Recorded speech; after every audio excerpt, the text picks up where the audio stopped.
Hello everybody, this is Rajendra Singh and you are watching English by Rajendra sir. Today we are going to explain the chapter Lost Spring, Stories of Stolen Childhood, written by Anis Jung. तो जी हाँ, हम आज लेकर आए आपके लिए second chapter.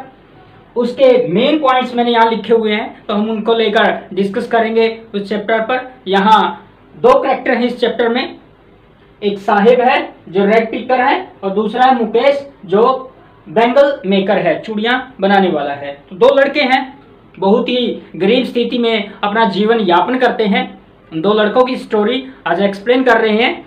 तो अगर आपने चैनल को सब्सक्राइब नहीं किया है तो चैनल को सब्सक्राइब कर लीजिए ताकि आने वाली वीडियो आपको टाइम पर मिलती रहे। हाँ जी, तो वीडियो स्टार्ट करते हैं। साहिब रेड पिकर, साहिब है एक लड़का है, वो रेड पिकर है। रेड पिकर जो कचरा उठाता है उसको रेड पिकर बोलते हैं। हाँ जी, साहिब है वो सीमापुरी में रहता है जो दिल्ली के नजदीक है। दिल्ली की परिधि, दिल्ली के आसपास के एरिया में ये जगह है Seemapuri, near Delhi. About 10,000 red pickers, लगभग 10,000 रेड पिकर्स हैं जो यहाँ कूड़ा उठाते हैं। ही केम फ्रॉम ढाका, जो साहिब है वो ढाका से आया है। ढाका जो बांग्लादेश में है। बांग्लादेश में 1971 में साहिब और उसका परिवार यहाँ सीमापुरी में नियर दिल्ली के पास आ गया। उनके जो खेत थे, मकान थे, वो तूफान के कारण, भारी बरसात, बाढ़ के कारण वो बह गए, खत्म हो गए। तो साहिब और उसके परिवार को दिल्ली में आना पड़ा और काम करना पड़ा रेड पिकर का, कूड़ा उठाने का, कचरा उठाने का। ये काम करते और कोई काम नहीं था। हाँ जी, किससे स्टॉर्म्स आए, डिस्ट्रॉयड कर दिया उनके होम्स को, उनके फील्ड्स को, खेत को, सब तहस नहस हो गया और बेचारे यहाँ अपना जीवन व्यतीत करते हैं, साहिब और उसका परिवार। एक बार लेखिका एनी जंग साहिब से मिलती है और उससे पूछती है कि आपका नाम क्या है। वैसे उसका पूरा नाम है जो साहिब का, साहिब ए आलम होता है, वो बताता है।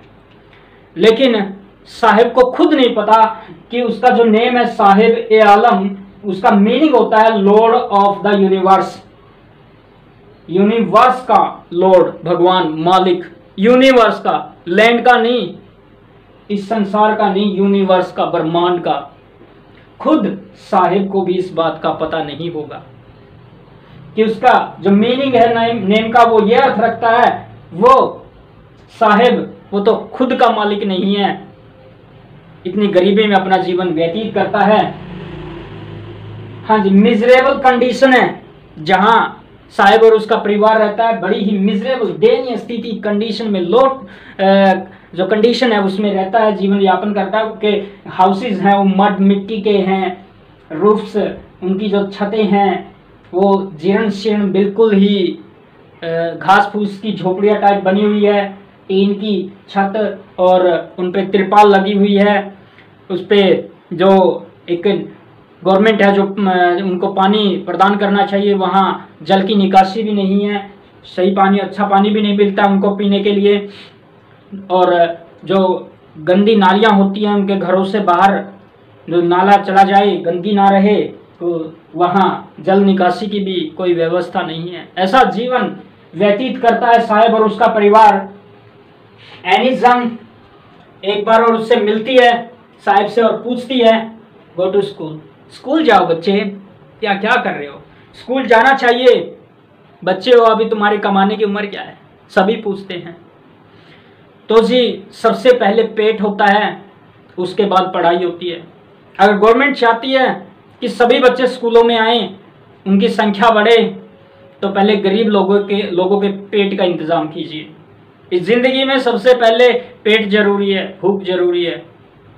और पीछे एक बात भी चली थी कि डाटा जरूरी नहीं है, आटा जरूरी है। जी हाँ, तो गवर्नमेंट चाहती है कि सभी पढ़े, एजुकेशन सबको मिले, तो सबसे पहले उनके पेट का इंतजाम करे, रोटी का काम करे। फिर जाके वो स्कूल आएंगे तो लेखिका उनसे पूछती है आप स्कूल क्यों नहीं जाते? तो साहिब कहता है मेरे आसपास कोई स्कूल नहीं है। एनी जंग लेखिका कहती है अगर मैं स्कूल बनाऊं तो स्कूल आओगे? साहिब की आंखों में चमक आ जाती है और कहता है कि हाँ मैं आऊंगा। कुछ दिनों के बाद जब लेखिका एनी जंग उस बच्चे से मिलती है तो बच्चा दौड़कर उनके पास जब आता है और उनसे पूछता है जी आपका स्कूल तैयार है? तो एनी जंग को लेखिका को बड़ी शर्मिंदगी होती है कि बच्चे क्या क्वेश्चन कर रहा है, लेकिन फिर एनी जंग लेखिका के मन में आता है कि ऐसे बहुत सारे वादे प्रॉमिस उनके दिमाग में, उनको पता नहीं कितने लोगों ने उनको ऐसे वादे किए होंगे जो उनके दिमाग में पड़े होंगे। तो थोड़ी लेखिका को शर्मिंदगी सी जरूर महसूस होती है। अगला जो इंसिडेंट होता है वो होता है टेनिस शूज के साथ।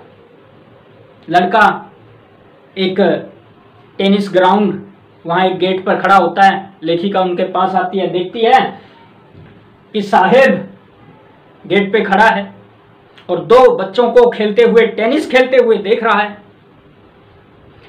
साहिब ने टेनिस के शूज पहने हुए हैं, लेकिन वो शूज थोड़े से नीमन स्तर के हैं, जीर्ण शीर्ण अवस्था में हैं, कटे फटे हैं। उनमें सुराख है, एक शूज में सुराख होता है। लेखिका उनसे पूछती है जब कि ये कहाँ से मिले आपको? तो लड़का बताता है कि किसी एक अमीर लड़के ने उसे दिए हैं। हो सकता है वो सुराख हो गया होगा तो उस अमीर लड़के ने उस गरीब बच्चे को दे दिया हो, लेकिन वो शूज उस बच्चे के लिए बड़ी ही उम्मीद है। बिल्कुल नंगे पैर जो घूमता हो फिरता हो, और उसके लिए कटे फटे शूज भी किसी बढ़िया चीज से कम नहीं हो सकते। वो उसके लिए बड़ी ही अच्छी चीज हो गई। बिल्कुल something is better than nothing. हाँ जी, तो टेनिस का खेल साहिब को बहुत अच्छा लगता है, लेकिन क्या कर सकता है, क्या वो खेल पाएगा? इतना महंगा खेल नहीं खेल पाएगा। गरीब बच्चों के जीवन में शायद ये खेल, ये खुशियाँ ये नहीं होती हैं। सारी उम्र उनको गरीबी में या जीवन यापन करना पड़ता है, जीवन जीना पड़ता है। नेक्स्ट हमारा जो पॉइंट रहेगा, I now walk in a tea stall. अब जो साहिब है वो काम करता है टी स्टॉल पर, टी स्टॉल पर लगा हुआ होता है। लेखिका उनके पास आती है, क्या कर रहे हो? मैडम जी मैं वहाँ उस दुकान पर चाय बेचता हूँ, तो चाय की दुकान पे लगा हुआ हूँ, 800 रुपया महीने का कमाता हूँ, 800, और मुझे अपना भोजन भी वहीं से मिल जाता है, ये कमाई करता है। लेखिका उनसे पूछती है कि आप खुश हो? बच्चा चुप हो जाता है, खामोश हो जाता है। यहाँ आजादी की बात कही गई है। अब जो साहिब है अपना मालिक नहीं रहा, खुद का मालिक वो नहीं रहता है जब वो दुकान पे काम करता है, क्योंकि जब वो रैक पिकर था वो आजाद था, फ्री था, अपनी मर्जी से कहीं भी घूम फिर सकता था, जा सकता था। लेकिन अब उसे टी स्टॉल पे ही काम करना पड़ेगा, वहीं रहना पड़ेगा, अपने मालिक की आज्ञा का पालन करना पड़ेगा। अब वो अपना मालिक नहीं रहा।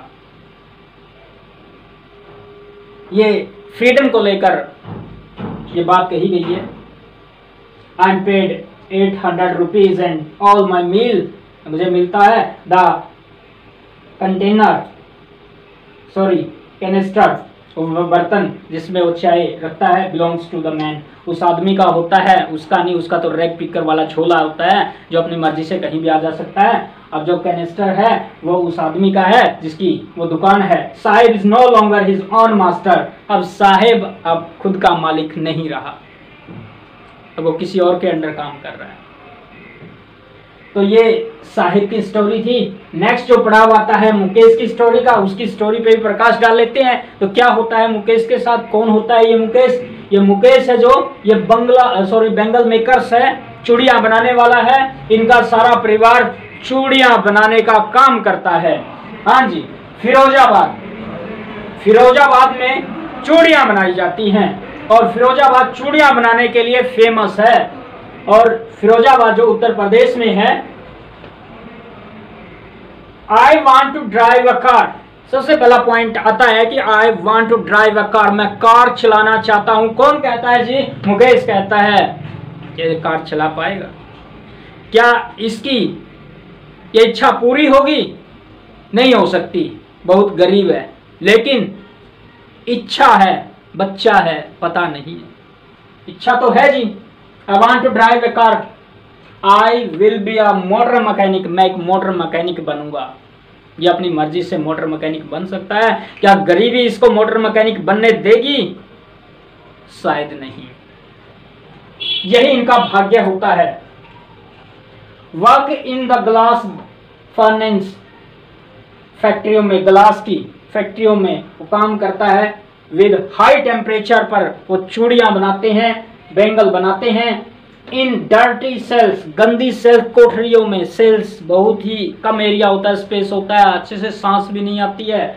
और डर्टी सेल्स हैं विदाउट एयर, वहां प्रॉपर एयर नहीं, ऑक्सीजन नहीं होती, एंड लाइट की भी व्यवस्था नहीं होती। ऐसी जगह पर उन्हें काम करना पड़ता है अपना जीवन यापन करने के लिए। To take me home. और एक बार क्या होता है, लेखिका को मुकेश अपने घर ले जाने की जिद करता है। चलो मैडम जी मेरे घर चलते हैं। ले जाकर अपने घर, वो घर दिखाना चाहता है लेखिका को, बड़ा खुश होता है। लेखिका भी मना नहीं करती है, चलो आपके घर चलते हैं। एंट्री करते हैं उनके घर में, लेकिन एंट्री करने से पहले जब वहां से और उनके घर तक जाने का जो रास्ता होता है, कहां कहां से गुजरकर लेखिका जाती है, बहुत ही बदबूदार गलियां, भीड़ी भीड़ी बिल्कुल गलियां, तंग गलियां, नैरो, इतनी बदबू आ रही होती है, जल निकासी की प्रॉपर व्यवस्था नहीं होती है, बड़ी भी दिक्कत होती है एनी जंग को, लेखिका को। फिर भी वो जाती है उसके घर। बड़ा दुख होता है लेखिका को कि आज के टाइम में भी ये गरीब लोग ऐसी कंडीशन में रह रहे हैं। जैसे वे एंटर करते हैं, एक हाफ बिल्ट शेक, आधी बनी हुई झोपड़ी होती है, इसका जो गेट होता है, मुकेश उसको पांव से धक्का देके खोलता है और अंदर प्रवेश करते हैं। उनका परिवार होता है उधर, वो खाना बना रहे हैं। खाना भी प्रॉपर उनको व्यवस्था नहीं है, कोई सामान रखने की, सब्जियां उथल पुथल यहाँ वहां पड़ी होती हैं। मुकेश के ग्रैंडफादर वो ब्लाइंड हो जाते हैं, अंधे हो जाते हैं। तो कांच की चूड़ियां बनाते बनाते उस पर जो पॉलिश की जाती है, डस्ट, वो पॉलिश से जो डस्ट होती है from polishing the glass of bangles, चूड़ियां बनाने की जब डस्ट फिर वहां से उठती है, उसकी आंखों में जाती है। और कम लाइट में जो वो काम करते हैं तो वो कम उम्र में ही अपनी आंखें खो देते हैं, उनकी आंखों में चश्मे लग जाते हैं, आई साइट वीक हो जाती है। ऐसी लाइफ वो जीते हैं। एनी जंग मीट्स अ यंग गर्ल, फिर एनी जंग वहीं एक लड़की से मिलती है जिसका नाम सविता होता है। सविता एक बूढ़ी औरत उसके पास है और वो काम कर रही है बैंगल्स बनाने का। उसके हाथ बड़े ही तेज गति से चलते हैं क्योंकि उन्हें ये काम करते हुए काफी टाइम हो गया है। एक मशीन की तरह उनके हाथ चलते हैं, चूड़ियां बना रहे हैं। एक दिए पर, मिट्टी के दिए पर वो काम करते हैं, चूड़ियां जोड़ने का काम करते हैं। बैंगल्स, सुहाग, यहां से क्या पॉइंट है, मन में सोचती है ये एनी जंग की जो ये सविता है, ये जो चूड़ियां बना रही है, इसका मीनिंग भी जानती है क्या है। ये इंडियन भारतीय सुहाग का प्रतीक है। जो ये लड़की है सविता है, छोटी उम्र में है, अभी इसको पता भी नहीं है, जब बड़ी होगी, इसकी शादी होगी तो इसे पता चलेगा ये चूड़ियां उनके लिए क्या सिंबल प्रतीक करती हैं। She has not enjoyed even one full meal in her entire life।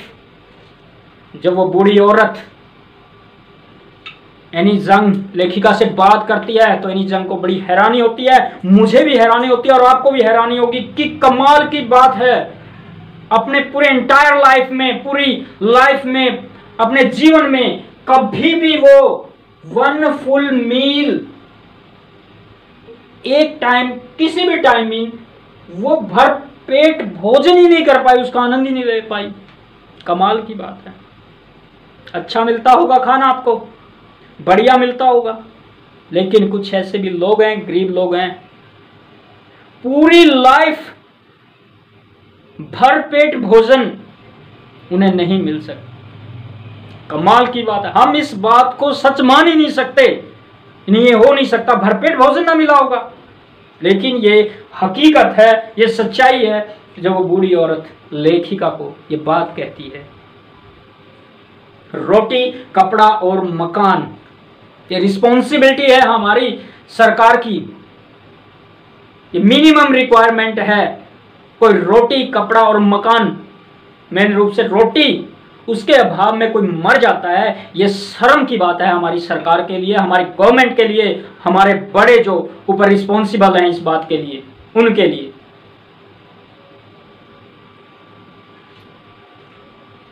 She has not enjoyed even one full meal in her entire life. Why not organize yourself? लेखिका, वहां कुछ युवा बच्चे और वो लड़के वो होते हैं, सॉरी युवा लड़के, उनसे बात करती है, कहती है आप अपने आप को संगठित क्यों नहीं कर देते, एक संस्था क्यों नहीं बना लेते जो आपके लिए आवाज उठाए। तो वो कहते हैं अगर हम संगठित हो जाएं, एक यूनियन बना लें, अपना संघ बना ले, तो पुलिस वाले ये बड़े लोग हम पर कोई अपराध थोप देंगे इकट्ठा हमें संगठित करने के उसमें, और हमें जेल में डाल देंगे। गरीब लोगों की कोई नहीं सुनता है। हो सकता है। फिर लेखिका कुछ नहीं कहती है। Do you also dream of flying a plane? फिर लेखिका मुकेश से पूछती है कि आप मोटर मैकेनिक बनना चाहते हो, या आप जहाज के पायलट भी बनना चाहते हो, जहाज उड़ाना चाहते हो?